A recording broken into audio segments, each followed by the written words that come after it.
Hello and welcome, everyone. We're so glad you're here. My name is Sharina Smith, Vice President of Marketing at American Family Insurance.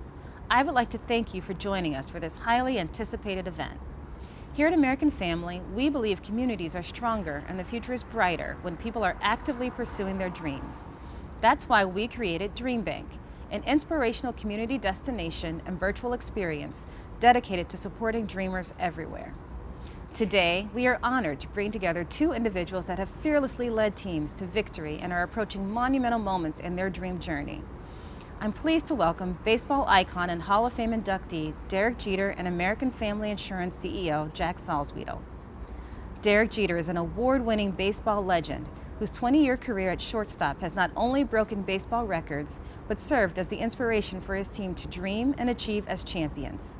A member of the class of 2020 for the National Baseball Hall of Fame, in which he was officially enshrined earlier this year, Derek has continued to serve as a respected leader in the baseball world, becoming CEO and part owner of a professional team in 2017. As a leader, he has made equity and inclusion a hallmark of his tenure, focusing on making the Marlins front office the most diverse in all of baseball and spearheading the historic hire of Kim Ng, the first woman to be named general manager of a Major League Baseball team. Throughout his acclaimed career, Derek's passion for positive change has always extended far beyond the baseball diamond, especially with the transformative work through his Turn 2 Foundation, an initiative that encourages young people to turn away from drugs and alcohol and turn to healthy lifestyle choices. Just like American Family, Derek believes one of the most important things you can do as an accomplished dreamer is to give back and support others by creating new pathways and opportunities for future generations. We're also honored to introduce a very influential member of the American Family Insurance family, presiding CEO Jack Salzwedel. Jack has led the transformation of a nearly 100-year-old organization in extraordinary ways. What was once a regional insurance company is now a Fortune 300 booming business that is known for putting their customers, employees, and communities first. At American Family, he has cultivated a company culture that values and invests in customer experience, diversity and inclusion, data science, artificial intelligence, and venture capital investments. Jack will be retiring at the end of 2021 as CEO, but we're so very fortunate to have his voice and perspective as he continues on in his role as board chair. Thank you both for being here today. Let's get started. All right, let's do it. Great. All right, so Derek, we'll start with you. So we've heard lots of fans, lots of commentators talk about what are the highlights and high points of your career, but we want to hear from you. If you think back over your career, what would you say is your highlight? What's the thing that you think about, remember the most? Yeah, it's a tough question because, I played for a long time in New York. We had a lot of success on the field.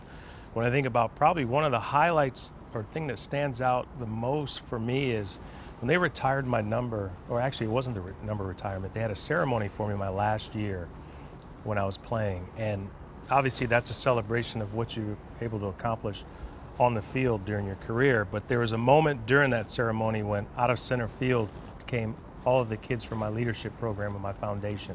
So that's something that stands out because I think, everyone talks about career highlights and they automatically assume you're going to go point to something that happened on the field. But to see it all come full circle from when I started my foundation in 1996 and have a chance to celebrate that day with some of the leaders in our program was pretty special for me. That's absolutely a special moment. So Jack, you've also been recognized quite a bit with the awards including 2020 C-Suite Digital Leader Awards and Exemplar Award winner for Social Justice by the National Legal Aid and Defense Fund. But when you think about your defining moments, what stands out for you? Well, it's not like Derek's. I don't have much on-field expertise, but I'd say when I think back about my career, it's definitely the people that we've been able to bring along, the talent that we've been able to assemble, seeing people rising in the organization, getting promoted, knowing what promotions mean for a person's family, whether it's college education, things for kids. I think when I think back about the most meaningful things for me, it's definitely about the people, similar to Derek. It's not about the revenue and the profitability and all that kind of stuff. It's really about the people, and very gratifying to think that the type of folks that we've been able to surround ourselves with have just been awesome, and I'll call many of them good friends for a long, long time. That's great. Has anything surprised you? Either one of you? During my career or careers, I think, man, I think maybe the one thing that surprises me is looking back, all the stops along the way, where my career has taken me.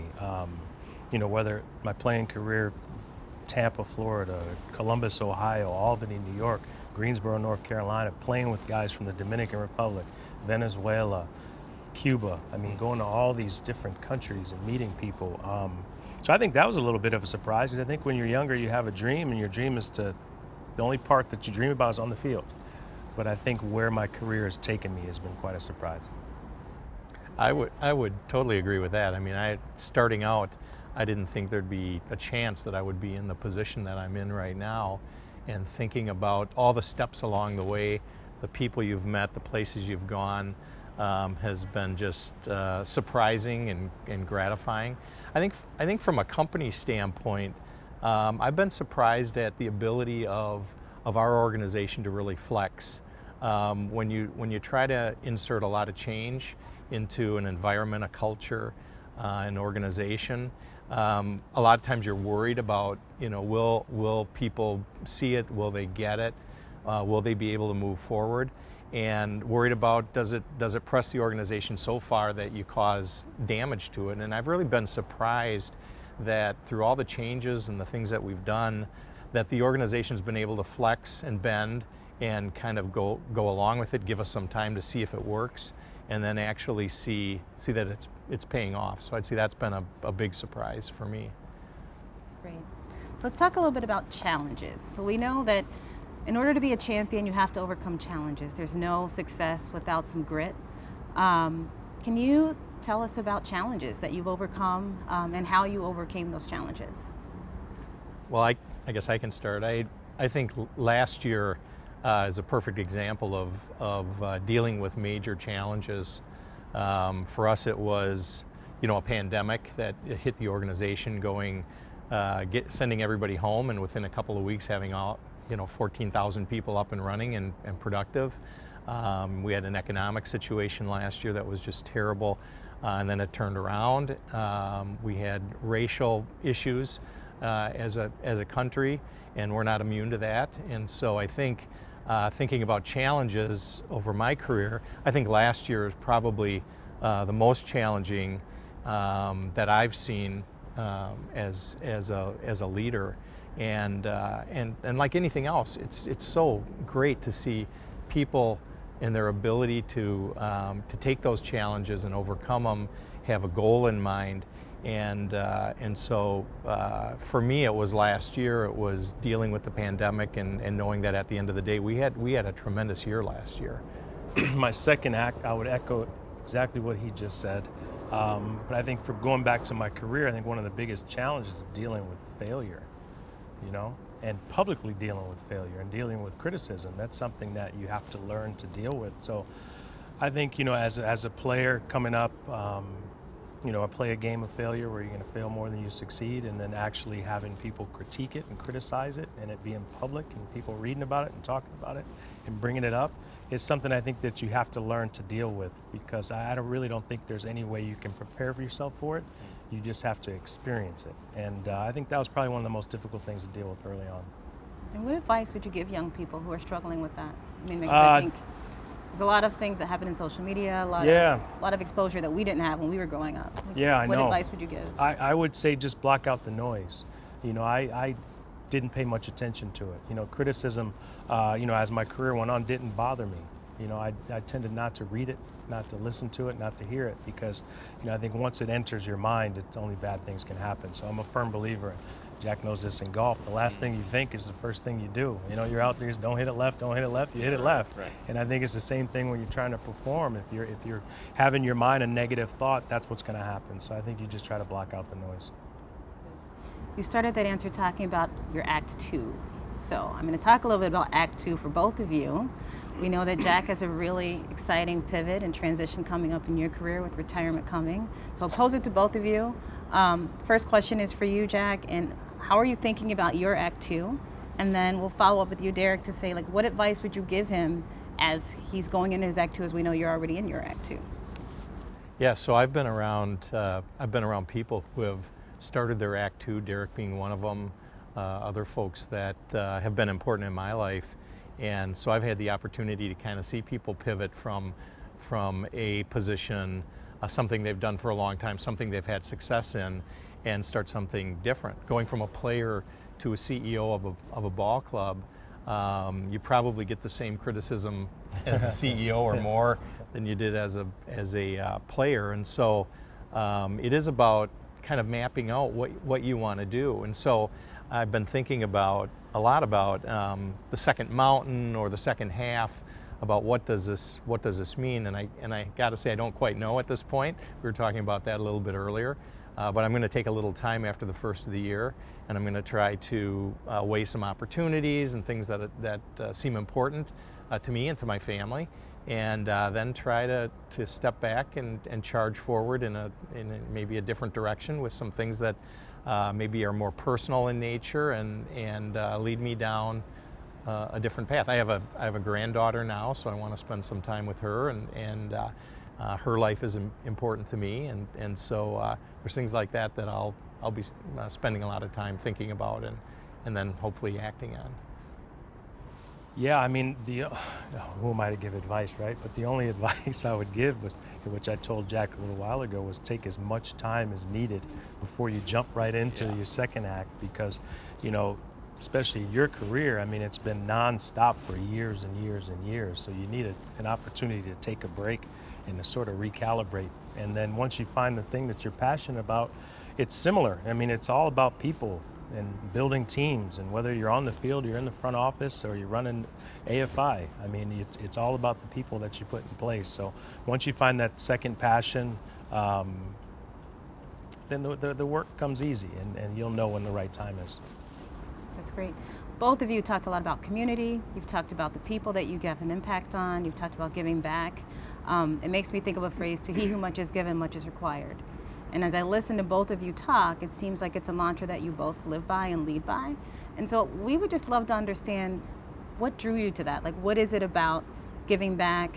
What inspires you? And how did you become leaders that are far more servant than you are receiving from the other side? For me personally, it starts with family. My parents were big on, maybe you've heard me say it before, if you have a little, you give a little. If you have a lot, you give a lot. And, I understand that the platform that I was given in terms of the career that I have, and I always wanted to impact other people's lives in a positive manner in any way that you can. And that's the reason why I started a foundation during the first year of my career. So I think it all starts with the lessons that I learned at home. Yeah, I had a situation that happened fairly early in my career with a redlining lawsuit that American Family was involved in the Milwaukee area, and I was a kind of a mid-level employee at that point. And as I went through these meetings and listened to folks whose skin color was different than mine, I became convinced that corporations should deal differently with sensitive issues like race.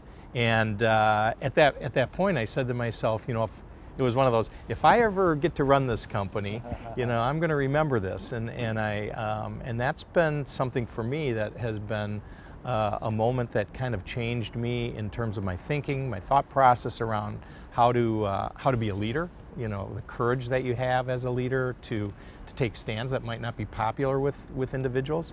And I think as I've now looked back at my career, most recently as CEO, I've been so surprised at just the enthusiasm to take on some sensitive issues and understand what it means, not just for our organization, our company, but for our community overall. And all of our employees can be leaders in their communities. So I'd like to think there's a ripple effect there, where if you lead that way and you believe in it, that as people go out in their community, they're going to be impactful in their community, and that ripple gets much bigger as people start believing that.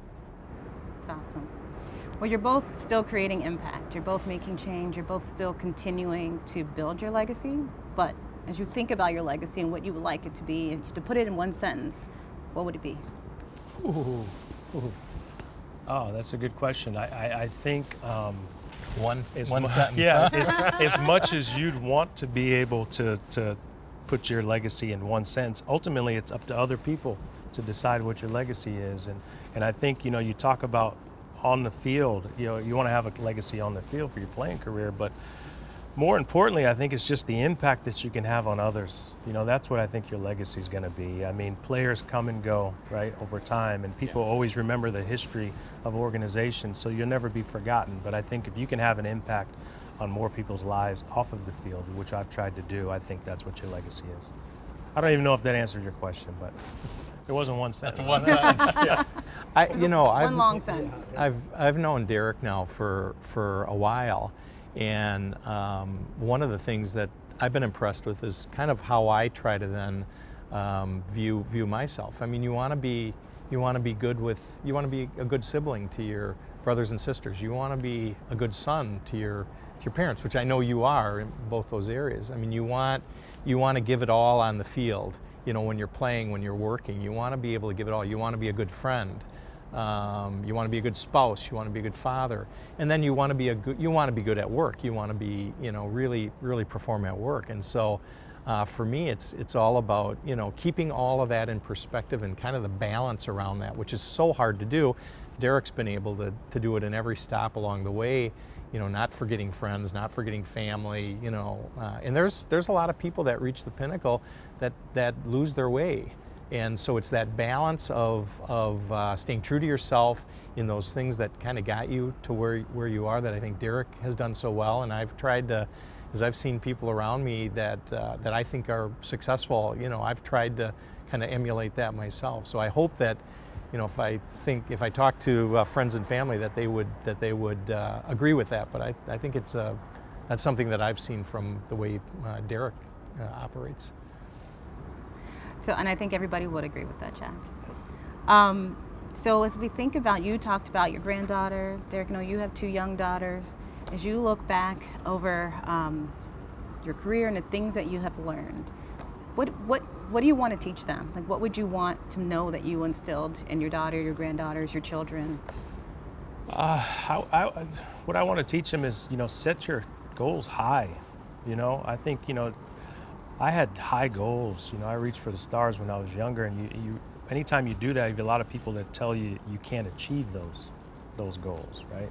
But I had a great support system, and so set your goals high, work hard. My parents always told me people are going to be more talented. There's no reason why someone should outwork you. So I worked harder than everyone else, and don't be afraid to dream big. And that's the thing that, I've already started to instill that in my 2 young girls, but dream big, and anything's possible if you're willing to work at it. For me, one of the things that I've seen in the organization is there's quite a few people that kind of lack the courage to dream big. And I think that is, it's really terrible when the opportunities in front of you are so great. So it's this idea of instilling courage and not being afraid to speak your mind, not being afraid to go against the flow a little bit, and then being willing to take the consequences that come with that. Success isn't just easy for everyone who gets successful. There's a lot of things along the way that are difficult, but that comes with, I think, the territory of being a leader wherever you are in leadership. And so I'd say the concept of courage and trying to instill that is something that as my little 1-year-old granddaughter starts getting older, I'm going to be trying to talk to her about a little bit. Courage is absolutely required for success. As you look back over your careers, is there anything that you know now that you wish you had known then? I mean, I'd say early in my career I wasn't real courageous. I was trying to get along with people, trying to do my best but not make a lot of waves. And I think that experience in Milwaukee for me showed me more of a moral courage that you could have in a Fortune 500 company, and if you did it the right way, it could succeed for yourself and for the company. So I think for me, I would have liked to have found my voice a little bit earlier in my career, and I I'm often telling people that as well, to find your voice, especially newer employees. I would think putting yourself in uncomfortable situations. You know, I think towards the end of my career and post-career, I've forced myself to be in uncomfortable situations because I think that's how you grow. And I think, you know, when I was a little bit younger, you sort of stay in your comfort zone. I think part of that is one of the reasons why maybe I was able to have a little bit of success, but I wish I would have forced myself to be in a few more uncomfortable situations. Okay, last question. No dream is achieved without support. Um, in your Hall of Fame speech, you talk about your Hall of Fame of supporters. Maybe if both of you could talk about who's your Hall of Fame of supporters. When you think about, like, who is it that supported your dreams to help you to dream big, to be courageous, and accomplish the great things you've both accomplished? Who is that, and what would you say to them if you had to take this moment to speak directly to them? For me, it starts with family, right? It starts with family. And you know, I just remember going into my parents' room. I was 4 or 5 years old and telling them I wanted to be shortstop for the Yankees. And a lot of people thought I was crazy, but my parents didn't.